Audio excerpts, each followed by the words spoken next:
Hello, magandang hapon sa inyong lahat. Tayo po ay kakain na tayo ng hapunan guys at tayo ay may pasok. Alam nyo po guys na ang ulam ko po ay itlog. Yung itlog po guys, itlog po ang aking ulam.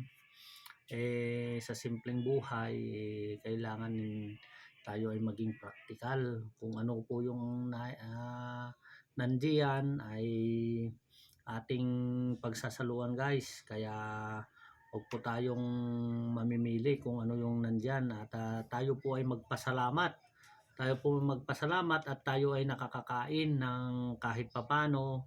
Yung iba nga dyan guys ay minsan lang kumain sa isang araw, samantalang tayo kumakain tayo ng 2 beses o 3 beses, ay maswerte na po tayo guys. At kaya kung ano man yung nandiyan sa ating hapagkainan ay hindi na tayo mamimili guys. At lalagyan po natin ng tuyo. Kung sino pang maraming salamat sa aking mga magulang, at noong bata pa ako, tuyo ang aming ulam pag wala kaming ulam, at least maibsan ang ating gutom. Kaya guys, ang payo ko lang sa inyo na dapat kung ano po yung nandiyan ay wag na po kayong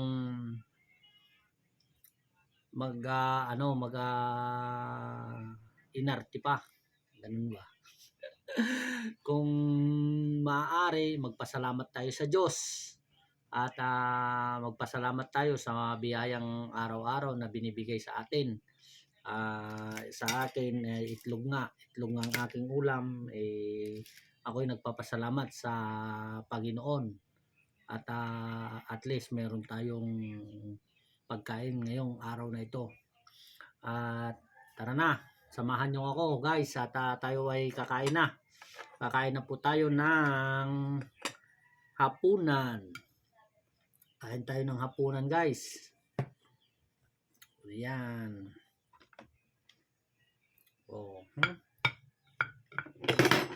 Ayan po guys, at samahan po natin ng tuyo.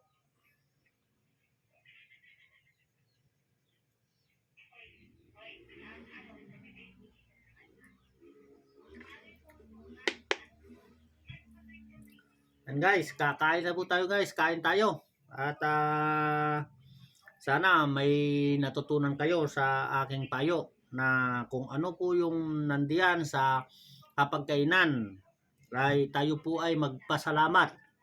Magpasalamat tayo sa Panginoon at tayo po ay binibigyan ng pagkain sa araw-araw. Tara na guys, kain po tayo. Ito po yung itlog guys. Ito po yung itlog. Kain tayo guys. Bye-bye. Maraming salamat.